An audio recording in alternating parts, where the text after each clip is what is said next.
Bom dia, irmãos.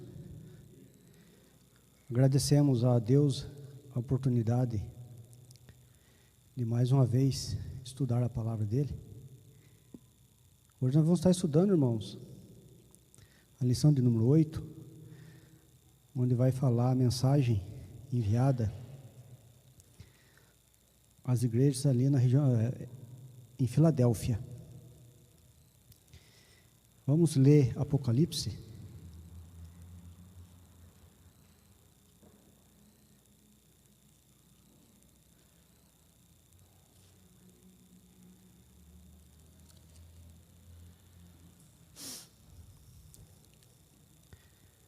Apocalipse, capítulo 3, 7 ao 11, ao 13.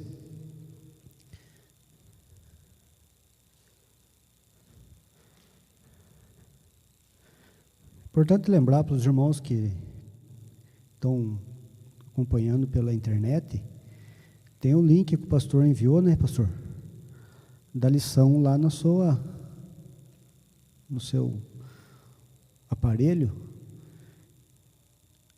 Os irmãos que aqui na igreja também estão sem a revista, também tem esse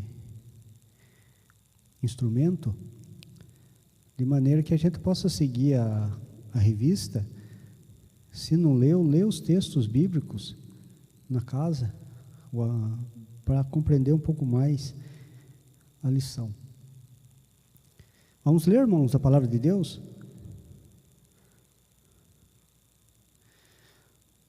Ao anjo da igreja em Filadélfia escreve: Estas coisas diz o santo, o verdadeiro, aquele que tem a chave de Davi, que abre e ninguém fechará, e que fecha e ninguém abrirá. Conheço as tuas obras, eis que tenho posto diante de ti uma porta aberta, a qual ninguém pode fechar. Que tem pouca força, entretanto, guardaste a minha palavra, e não negaste o meu nome. Eis, farei que alguns dos que são sinagoga de Satanás, desses que a si mesmos se declaram judeus, e não são, mas mentem, eis que os farei vir e prostrar-se aos teus pés, e conhecer que eu te amei, porque guardaste a palavra da minha perseverança. Também eu te guardarei da hora da provação que há de vir sobre o mundo inteiro, para experimentar os que habitam sobre a terra. Venho sem demora, conserva o que tens, para que ninguém tome a tua coroa. Ao vencedor falo-ei coluna no santuário do meu Deus, e daí jamais sairá. Gravarei também sobre ele o nome do meu Deus, o nome da cidade do meu Deus, a nova Jerusalém, que desce do céu, vindo da parte do meu Deus, e o meu novo nome. Quem tem ouvidos, ouça o que o Espírito diz às igrejas.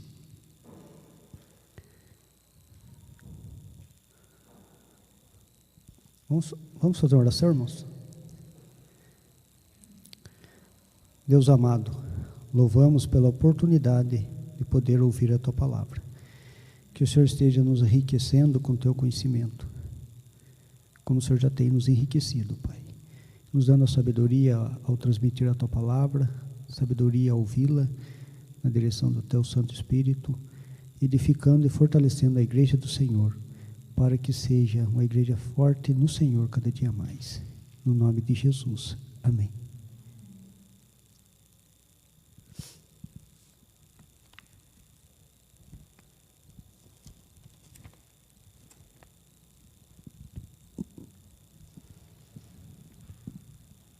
Irmãos, Filadélfia, uma igreja fiel. Fidelidade recompensada. A gente lê aqui na introdução aqui da palavra, no versículo 7, ao anjo da igreja em Filadélfia escreve. O anjo aqui, irmãos, é o mensageiro da palavra de Deus. E aqui na lição, o autor ele começa as cartas às igrejas em Filadélfia e Esmirna, ou seja, que são as únicas das cartas que não receberam do Cristo ressurreto, onde não é apontada faltas a elas. É pontuada a diligência deles em testemunhar o Evangelho de Jesus Cristo em face às provações que eles estavam enfrentando. E eles estavam enfrentando, irmãos, ataques externos de um grupo específico chamados da sinagoga de Satanás. O próprio Senhor Jesus Cristo identificou a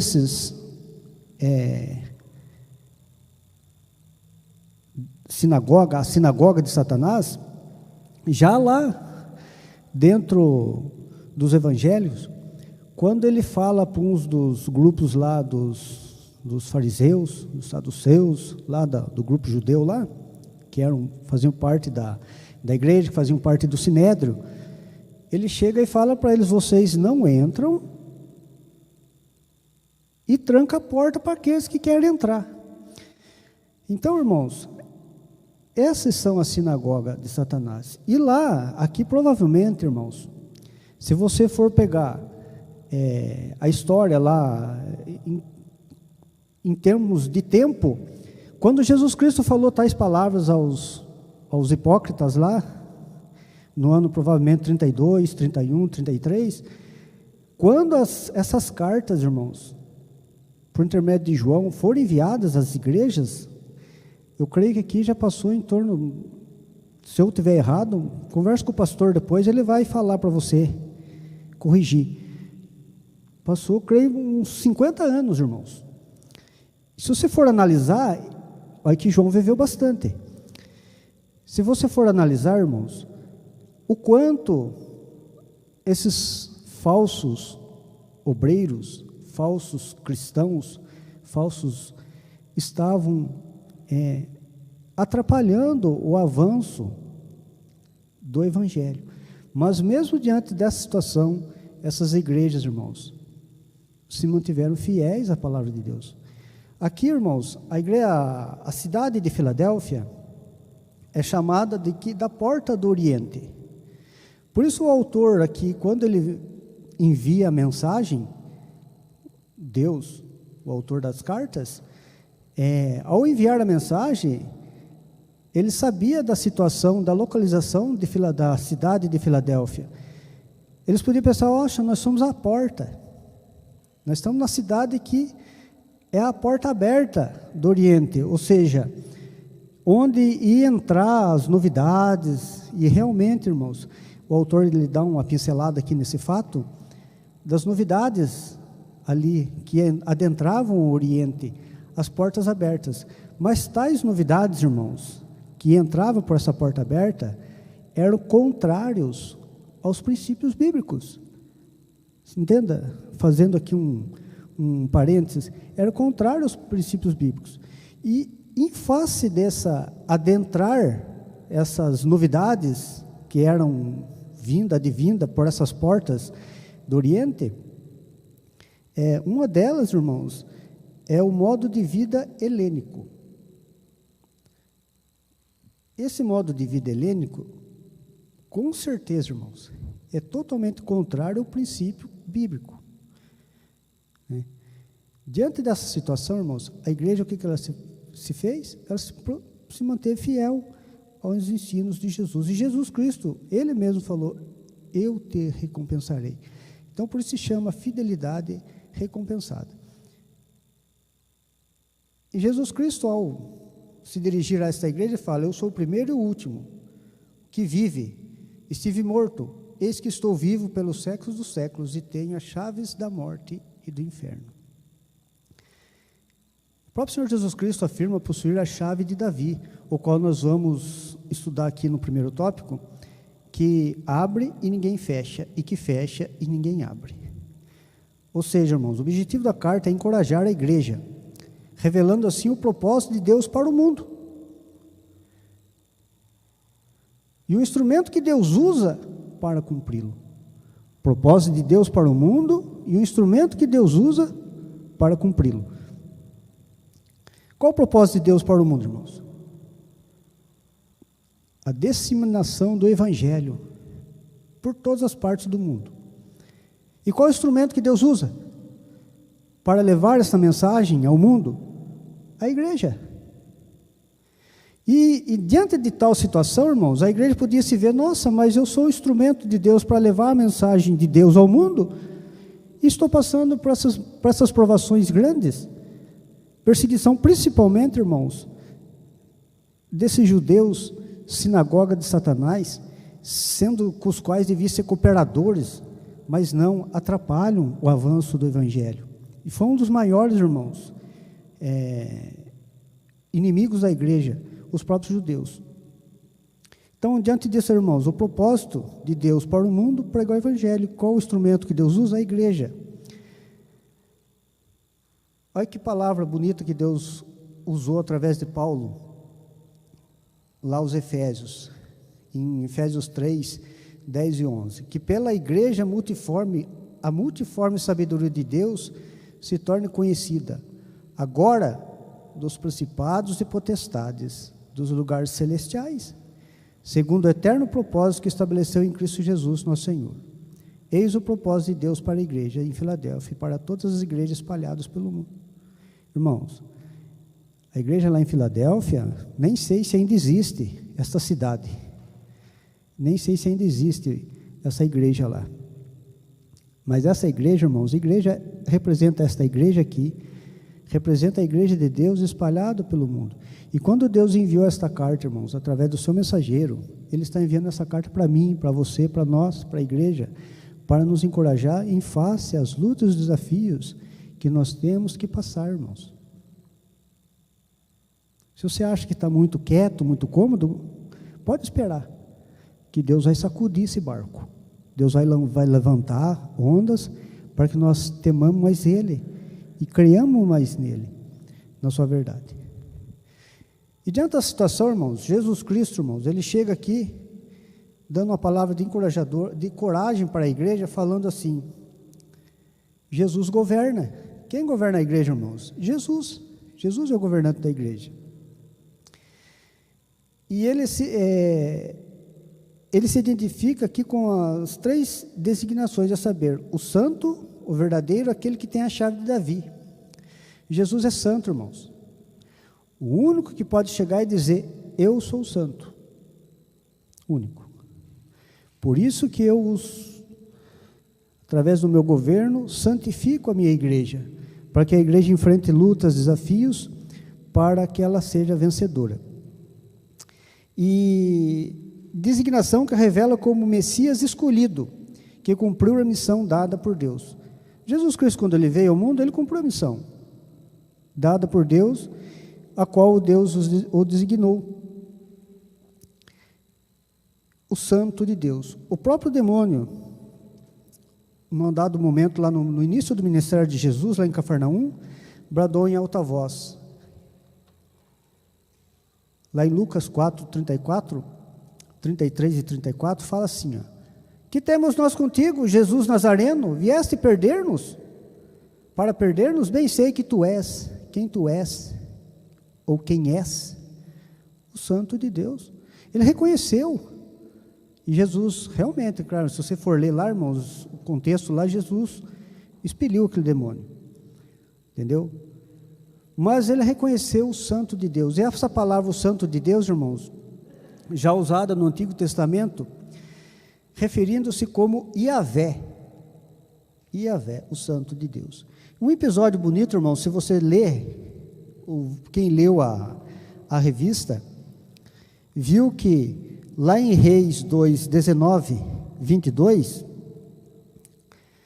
o rei Ezequias, ele ora a Deus e fala, Senhor,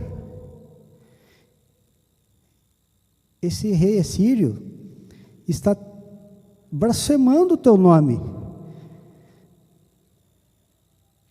E o que Ezequias confessou lá, irmãos? Abra lá sua Bíblia, lá em 2 Reis.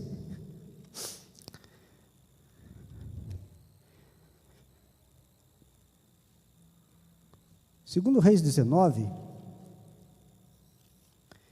vamos ler 2 Reis 19 aqui. versículo 22.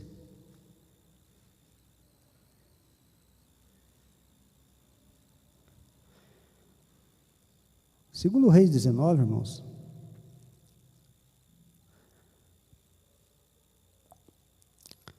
A quem afrontastes e de quem blasfemastes? O profeta falando para o rei Isaías. A quem afrontastes é a resposta de Deus. Antes tem a oração de Ezequias no versículo 14. Tem a ameaça de Rabsaque falando em nome de Senaqueribe, o seu rei. Quando Ezequias recebeu a carta da ameaça do rei assírio, não é a Síria mais, irmãos, aqui já é assírio, a Síria já tinha passado, assírio. Você está lá bem sossegado no seu palácio, o rei está bem tranquilo no palácio, daqui a pouco chega uma carta lá, o mar estava bem sossegadinho, daqui a pouco chegou uma onda forte. O rei voltou, o rei dos assírios provocou a Deus, blasfemou contra Deus. Se os deuses lá dos reinos não fizeram nada, quem é o seu Deus? O que ele vai fazer contra mim? Ao ler a carta, o rei Ezequias ficou indignado, triste por tal acusação. E daí Deus mandou o profeta Isaías consolar o rei. Conforta. A quem afrontaste, de quem blasfemastes? E contra quem alçastes a voz e arrogantemente erguestes os olhos? Contra o Santo de Israel, contra Yahvé. Irmãos, eu quero que nós entremos no contexto de igreja. A igreja aqui, irmãos, no tempo de Ezequias, estava sendo ameaçada. E Deus se levantou e protegeu sua igreja. Se você ler o contexto, irmão, que está lá em casa, leia segundo Reis 19, e você vai entender o contexto. Irmãos, nosso Deus liberta. Então, esse Jesus, irmãos, que está falando aqui em Apocalipse, é o mesmo Jesus que falou lá, confortou o rei Ezequias. É o mesmo Jesus que nos conforta hoje, irmãos, em face às lutas, os desafios, as provas que a vida nos traz, para que nós sejamos cristãos valorosos e verdadeiros em face às provações da vida, porque Ele governa a igreja, Ele é santo, Ele é o Senhor da igreja, Ele não vai permitir que a igreja afunda, Ele vai sim guiar a igreja. E Jesus Cristo, irmãos, uma outra designação aqui, Jesus aqui fala aqui, irmãos, que Ele é o verdadeiro. Quando fala verdadeiro, irmãos, a palavra de Deus é verdadeira. E a igreja segue a palavra de Deus, a verdade. Jesus domina o verdadeiro. Uma outra identificação de Jesus como Yahvé. Dito de outro modo, a sua palavra é sempre fiel em tudo o que diz. Se faz uma promessa, Ele cumprirá. Quando Josué estava para morrer, ele chamou lá o povo de Israel e falou, Josué 23:14 fala assim: vós bem sabeis que de todo o vosso coração, que de toda a alma e de toda a vossa alma, que nenhuma só palavra ou uma só promessa caiu de todas as boas palavras que falou de vós o Senhor vosso Deus, todas os sobrevieram, nenhuma delas falhou. Então, irmãos, quando Jesus Cristo enviou essa carta à igreja de Filadélfia, era para se fortalecer na palavra, porque nenhuma das palavras de Deus falhou até hoje, e não vai falhar, irmãos. A terceira designação aqui, irmãos, fala sobre Jesus, sobre a chave de Davi, que abre e ninguém fecha, e que fecha e ninguém abre. Apocalipse 3, 7. O que é essa designação aqui, irmãos? Quando Deus criou Adão, Deus falou para Adão: cuida do jardim, você vai tomar conta da igreja, de você vai nascer uma igreja, você vai partir aqui, você vai ser a igreja. Você, sua mulher, seus filhos, e você vai cuidar do jardim. Ele falhou. Ele falhou. Quando Deus formou a nação de Israel, irmãos, era para Israel ser, na verdade era a igreja, né? Mas falhou também na sua designação. Daí Deus enviou Jesus Cristo. Jesus Cristo não, porque Ele é o Santo de Deus, Ele é a palavra verdadeira, e Ele cumpriu, que tem a chave de Davi.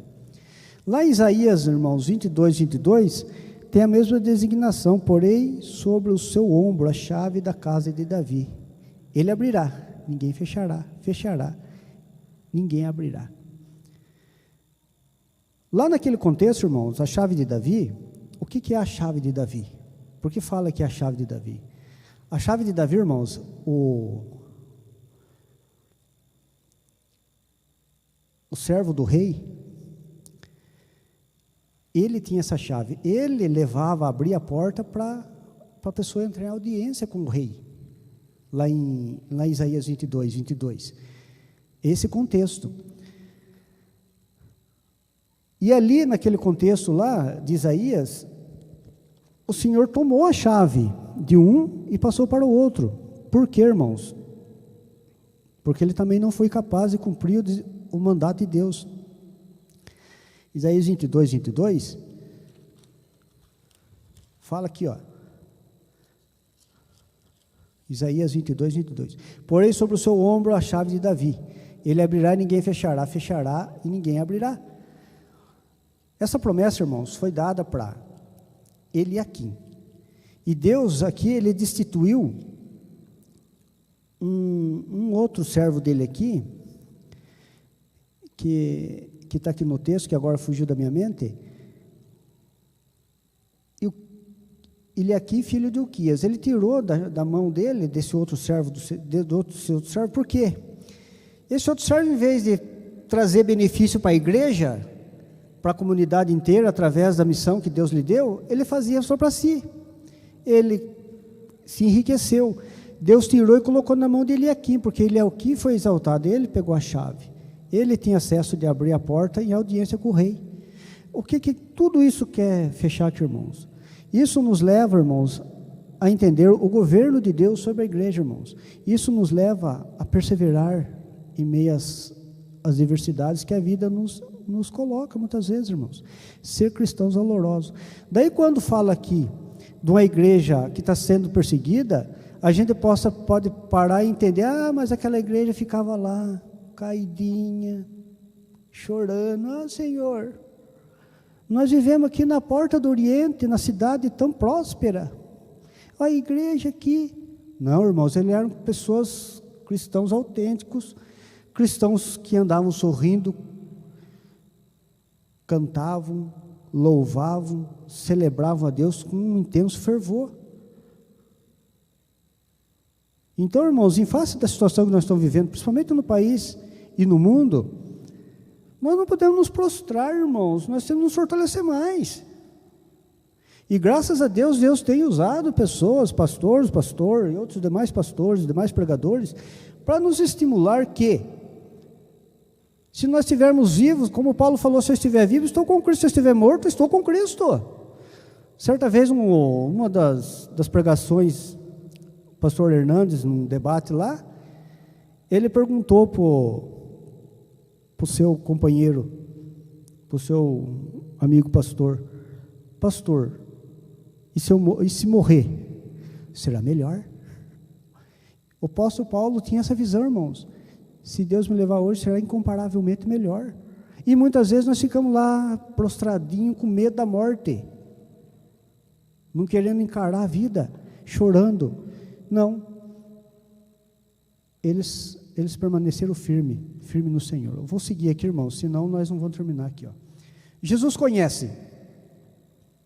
O versículo seguinte: conheço as tuas obras, eis que tenho posto de ti uma porta aberta, a qual ninguém pode fechar, que tens pouca força, entretanto guardaste a minha palavra, e não negaste o meu nome. Primeiro, Jesus demonstra a sua onisciência. Ele conhece as obras da igreja, e sabe que é uma igreja que tem pouca força. No entanto, se mantém fiel, guardando a palavra do testemunho, do nome que está acima de todo nome. Aqui a designação da igreja, irmãos, ela poderia parecer uma igreja pequena, fraca e sofredora, aos olhos do mundo. Mas, por conta da sua fidelidade, ela é elogiada por Jesus. Isso é uma grande vantagem para a igreja hoje, irmãos, que muitas vezes nós corremos um grande risco de querer parecer grande, poderosos, em face, diante do mundo, mas muitas vezes, diante de Deus, nós parecemos pequenos, e não tem que ser o contrário. Nós podemos parecer um poucos crentes. Uma vez, irmãos, me permita me confessar, falar de algo aqui que passou muitos anos, não vai ter influência nenhuma. Um prefeito da cidade falou: Igreja do Jardim Maringá, que importância ela tem? Falou um prefeito aqui da cidade. Igreja do Jardim Maringá,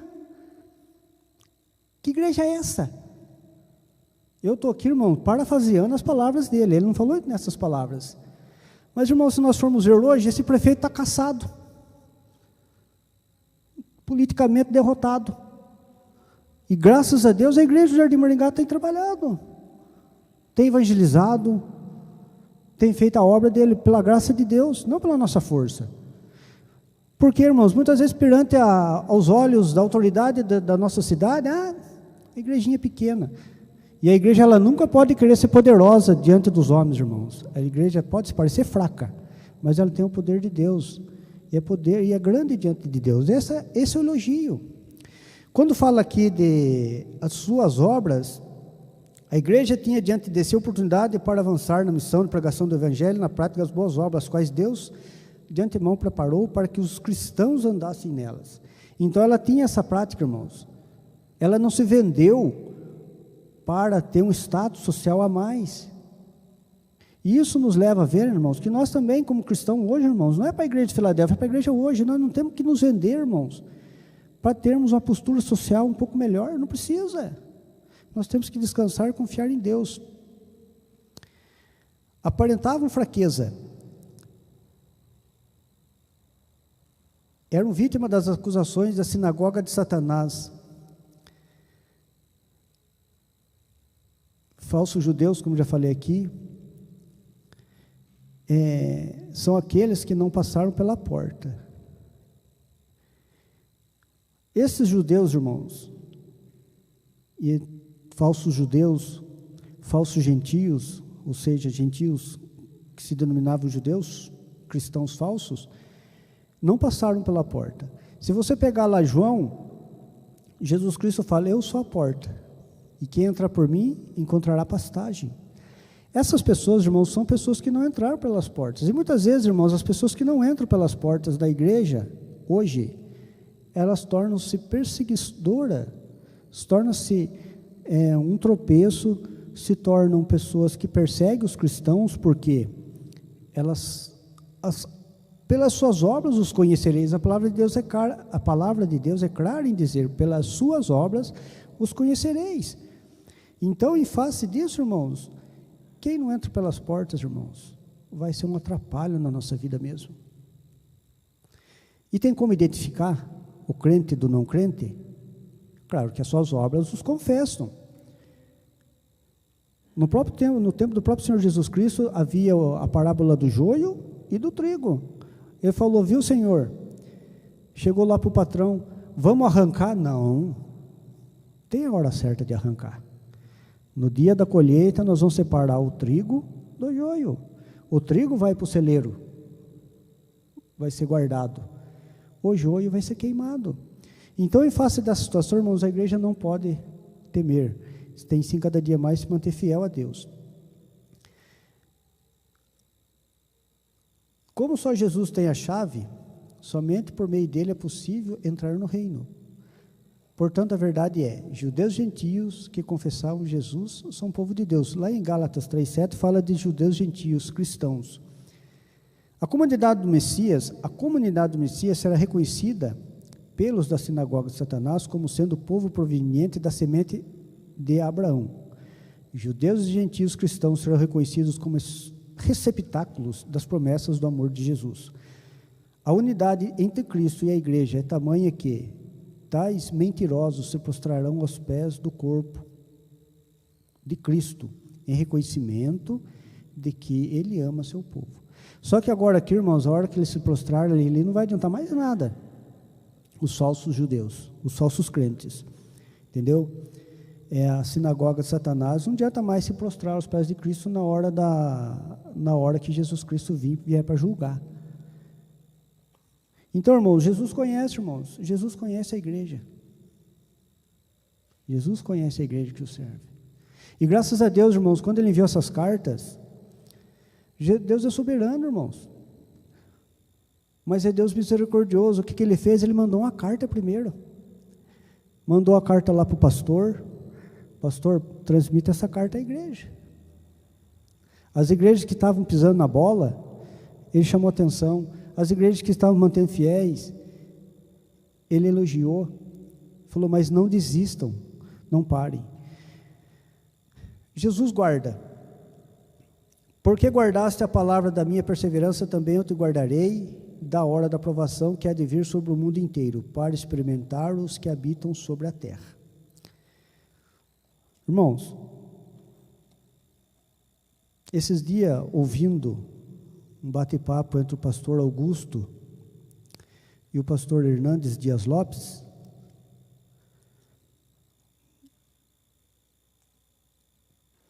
o pastor Augusto falou sobre um dos 7 flagelos. E identificou, irmãos, a situação que nós estamos passando de pandemia no mundo como um dos 7 flagelos. Entendeu? Um dos 7 flagelos. No versículo, irmãos, aqui que nós lemos, aqui, ó. Eis que farei que alguns que são da sinagoga de Satanás, desse assim mesmo se declaram judeus e não são, mas mentem. Eis que farei vir prostrar aos teus pés e conhecer que eu te amei. Porque guardaste a palavra da minha perseverança, eu também te guardarei da hora da provação que há de vir sobre o mundo inteiro, para experimentar os que habitam sobre a terra. Irmãos, essa pandemia, ela pegou só o povo asiático? Essa pandemia pegou só pobre? Essa pandemia, irmãos, esse vírus pegou todo mundo. Todo mundo. Pegou todo mundo. Eu quero trazer aqui a mensagem aqui, irmãos. O Senhor guarda. A igreja, irmãos, é para enfrentar essa situação, questionando Deus, perguntando, por que, Senhor? Como a mensagem de hoje lá do devocional do pastor lá fala, Deus morreu? Deus morreu? Talvez muitos crentes, irmãos, lá, né, pastor? O senhor relata a história de uma mulher crente lá. E graças a Deus, Deus usou pessoas crentes para confortarem. Ela perdeu um filho, ela perdeu um segundo filho, leu a palavra de Deus, Deus a confortou. Daí veio a cartada um pouquinho mais forte. Deus recolheu o seu esposo. Ela decaiu. Daí a menina dela chegou, mãe, Deus morreu? Ela se animou e se fortaleceu e se confortou no Senhor, porque Deus não tinha morrido. Então, irmãos, em face à situação que nós estamos vivendo, irmãos, mundial, nós como cristãos, irmãos, devemos manter fiéis, se fortalecer no Senhor cada dia mais, porque Deus nos guarda do quê? Nós estamos isentos de pegar, como muitos estão falando por aí, de pegar Covid-19? De jeito nenhum, irmãos. Não sabemos se já até não pegamos. Sou sincero em dizer, irmãos. Principalmente é nós que trabalhamos 24 horas, temos que prestar serviço em todo canto. Não sei.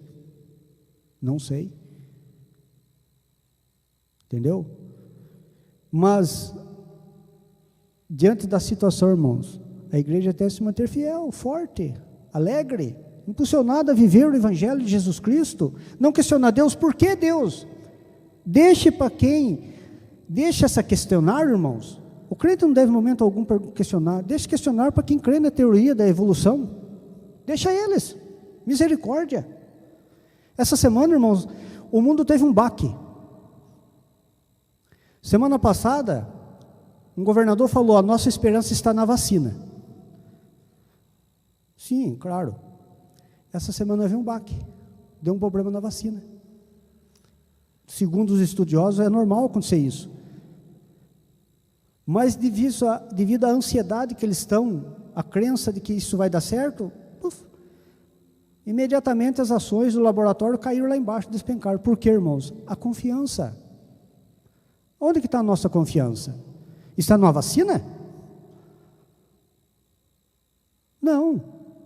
Está no melhor hospital do Brasil? Não, a nossa confiança tem que estar em Deus. Embora eu tenha que ir lá naquele hospital, embora eu tenha que tomar a vacina, mas a minha confiança tem que estar em Deus, não na vacina. Então a gente tem que estar ciente que Jesus guarda. E essa aprovação, irmãos, assim, a igreja tem que estar ciente disso. Se nós temos que passar, irmãos, Jesus guarda. Deus nos guarda para que a igreja continue testemunhando o seu nome. Aqui, guardar a palavra. Eu te guardo porque guardaste a palavra. Guarda no coração as suas palavras para não pecar contra ti. Salmo 119, 11. Jesus inclui palavra da perseverança, referindo-se à atitude dos cristãos de Filadélfia diante de provações que enfrentavam. A atitude diante da palavra é de crer e observar, perseverando em uma vida de obediência. Por ter guardado a palavra de Deus, ele também guardará a igreja na hora da provação que virá sobre o mundo inteiro. Os cristãos do século I viviam a perspectiva da vinda iminente de Jesus. Irmãos, já faz uns 2000 anos que passou essa situação aqui, quase 2000 anos. Eles aguardavam a vinda do Senhor Jesus Cristo, e nós, irmãos, temos que aguardar a vinda do nosso Senhor Jesus Cristo. O crente não pode gelar a barriga quando vai falar, vai acabar o mundo. Misericórdia, tem gente... fala, vai acabar o mundo, o crente fica trêmulo. Misericórdia, que Deus dê força a esse meu irmão. Irmãos, não é verdade? Então o crente não tem que ficar com medo, não, de falar quando o pastor Augusto Nicodemos falou um dos 7 flagelos lá. Confesso, deu uma geladinha na barriga. Mas e se for dos 7 flagelos de Deus lá, irmãos? O que a igreja vai fazer? Vai ficar, Senhor, por quê? Vai se fortalecer no Senhor, vai se fortalecer na palavra do Senhor, irmãos. Sabe por quê, irmãos? Durante os séculos, irmão, não vou falar aqui somente na época da Inquisição, não. Durante os séculos, cristãos foram subjugados. Lá em Roma, cristão era colocado como espetáculo. Quando for inaugurar o Coliseu, irmãos, que hoje a gente vê aquele monumento lá, a gente fica, nossa, que obra bonita. Sabe como foi inaugurado o Coliseu? Acho que os irmãos já sabem, mas sabe como foi inaugurado o Coliseu? Crentes eram colocados lá para ser devorados por leões, tigres, para servir de espetáculo para o imperador e para aquele que estava ao seu lado. A única maneira das quais ele era livre de ser devorado por aqueles leões, de servir de espetáculo por aquela plateia, era se ele negasse o nome do Senhor Jesus Cristo. Não. Eles iam lá cantando. Sabe como, irmãos, o testemunho que fala dos irmãos quando eles foram provados, eram queimados, colocados para iluminar as ruas da cidade, por professar o nome de Jesus Cristo? Eles eram queimados cantando. Nos Estados Unidos, irmãos, na época da perseguição da igreja, Na época da Revolução, a igreja foi perseguida. Sabe como a igreja, irmãos, de Jesus Cristo, ela era queimada? Chegava assim os guardas, os soldados, tacavam fogo na igreja, a porta fechada, os irmãos lá dentro morriam queimados, louvando e glorificando o nome do nosso Deus. Será que é motivo para nós, irmãos, chorar hoje? Lamentar? Por que, Senhor? Qual que é o motivo, então, irmãos? Eles perseveraram, porque Deus os guardou, irmãos. Eles preferiram passar por leões, por escárnio, ser queimado, cerrado pelo meio, porque Jesus Cristo os guardava, tinha um galardão superior a eles, irmãos. Irmãos, vamos continuar aqui. Em meio às provações, o Rei soberano, Jesus, convoca seus irmãos a conservarem o que receberam, perseverarem até o fim, para que, como igreja, na cidade de Filadélfia, permaneçam como reino e sacerdotes. Reino e sacerdotes de Deus. Jesus já venceu o mundo, contudo, ainda aguardamos a sua vinda, que não tarda. Versículo 11. Venho sem demora. Conserva o que tens, para que ninguém tome a tua coroa. Então, irmãos, para que reinemos com Cristo no novo céu e na nova terra, Paulo fala a Timóteo a sua experiência. Combati o bom combate, completei a carreira, guardei a fé. Já agora a coroa da justiça me está guardada, a qual o Senhor reto juiz me dará naquele dia. E não somente a mim, mas também a todos quantos amam a sua vinda. Então, irmãos, o dever do cristão é amar a vinda do Senhor Jesus Cristo. Amar a vinda do Senhor Jesus Cristo. Agora, irmãos, amar a vinda do nosso Senhor Jesus Cristo não quer dizer que eu devo ser aquele crentão relaxado. Crentão relaxado. O Senhor me guarda. Eu não uso cinto de segurança. Eu não respeito as leis do meu país. Eu sou crente, Deus me guarda. Na minha empresa tem lá os EPIs, lá que eu sou obrigatório, é o uso obrigatório do seu funcionário. Não, Deus me guarda. Não, você está tentando Deus. Não venha querer que Deus faça o que é para você fazer. Deus me guarda, eu não vou no médico fazer a minha preventiva. Não faça isso. Não faça isso. Então você que tem diabetes, vai lá e se cuida. Você tem que outras demais moléstias, vai lá e se cuida. Agora não verá, eu sou um derrotado porque eu tenho que tratar da enfermidade, misericórdia. Você não, irmãos. Você é vitorioso, você tem o sangue de Jesus, te lavou. Agora você fica, não, mas tem que fazer o quê? Não, Deus me guarda, eu vou sair, andar sem máscara? Não, eu não vou usar o álcool em gel? Não é isso, irmãos, siga o protocolo. Nós não estamos aqui desafiando, não, irmãos. Nós estamos seguindo o protocolo e fazendo o que é a nossa parte, o nosso dever. Entendeu? Jesus honra, irmãos, para nós terminarmos aqui, que já passou do horário.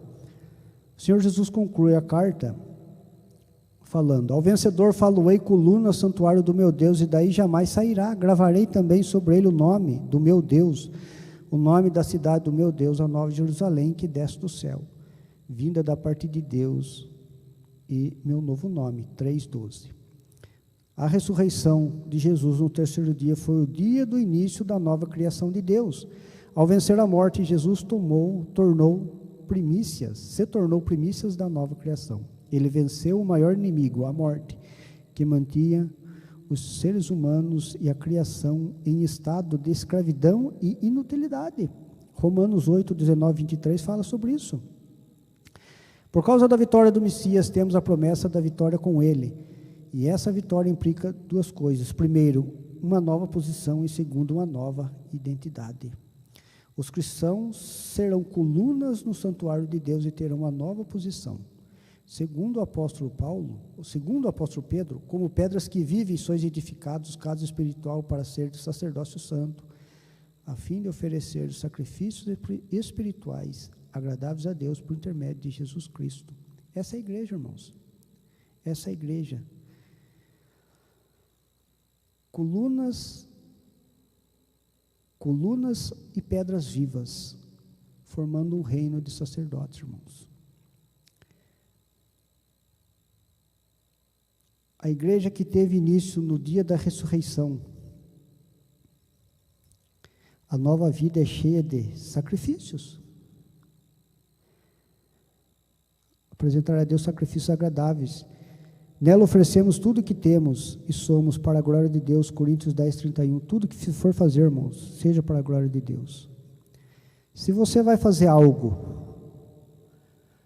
no seu trabalho, na sua casa, na sua igreja, ou na sua vida individual, você for olhar, pare e pergunte, é para a glória de Deus? Se sim, prossiga, se não, retroaja, volte atrás e faça só aquilo que agrada a Deus. Deus estabelecerá um novo céu e nova terra, fazendo o mundo um santuário. Esse foi o intento original no Éden. O reino de Deus está presente, ativo e dinâmico, pois Cristo trouxe em sua vinda. E a igreja é o meio usado por Deus para manifestar parcialmente o que um dia se revelará em plenitude. Enquanto aguardarmos a vinda do Salvador, prosseguimos a vida de culto, consagração, de combate ao erro e defesa da verdade. Foi nessa perspectiva que Paulo exortou Timóteo a perseverar, mirando o dia em que Cristo definitivamente subordinará a si todas as coisas. Timóteo 6, 12 a 16. Os cristãos receberam uma nova posição, uma nova identidade. A igreja é marcada por 3 nomes: o nome de Deus, o nome da cidade de Deus e o nome de Jesus. Esses nomes identificam o povo do Messias como separado, escolhido, santo, do mesmo modo como identificavam os sacerdotes na antiga aliança. Êxodos 28, 36. Essa promessa escatológica, irmãos, aponta para a consumação final, quando o céu e a terra se unirão, quando o reino de Deus, que já está presente, se manifestará.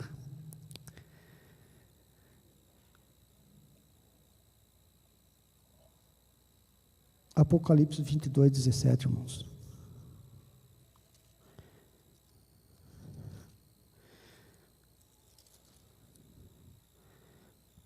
Apocalipse 22, 17. E o Espírito e a noiva dizem, vem. Aquele que ouve, diga, vem. Aquele que tem sede, venha. E quem quiser, receba de graça a água da vida. Então, irmãos, que Deus nos fortaleça cada dia mais a mantermos fiéis, porque essa fidelidade, irmãos, é recompensada. Não só lá, irmãos, é recompensada aqui. Sabe por quê? Que quando nós passamos pelas provas da vida, Deus nos dá alegria, nos dá força para enfrentá-la. Nos dá uma ótica diferente para olhar os arreveses da vida. Concluindo aqui, a igreja de Filadélfia mantinha os seus olhos no autor consumador da fé, Hebreus 12, 2.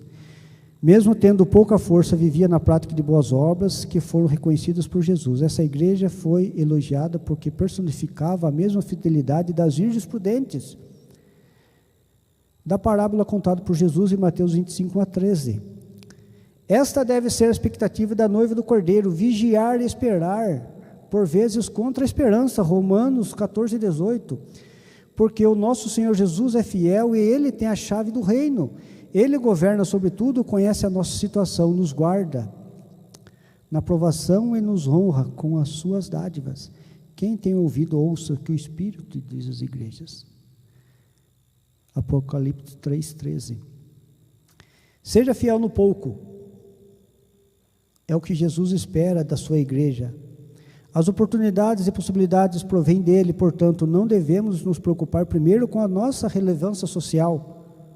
Entendeu, irmãos? Vou ficar rico primeiro, depois eu vou para a igreja. Não, você nunca vai para a igreja. Impacto cultural ou com a força da nossa igreja, entendeu, irmãos? Ou seja, nossa possibilidade provém de Deus, portanto, não devemos nos preocupar primeiro com a nossa relevância social, impacto cultural ou com a força da nossa igreja. É o Senhor Jesus quem abre portas e permite que, como igreja, passemos por provações. O importante em tudo é que nos mantermos fiéis. Como igreja de Filadélfia, de guardarmos a palavra de Deus, conservando a integridade diante de Deus, vivendo uma vida sacerdotal que busca em todas as esferas da vida, individual, familiar e vocacional, servir ao Senhor, ansiando pela renovação de todas as coisas. Apocalipse 21, 1 e 2. Irmão, você que não... Você leia esses textos, irmãos, vai lá fortalecê-lo. Você que está em casa, leia esses textos adicionais da revista, irá fortalecê-lo. Que Deus nos abençoe, irmãos.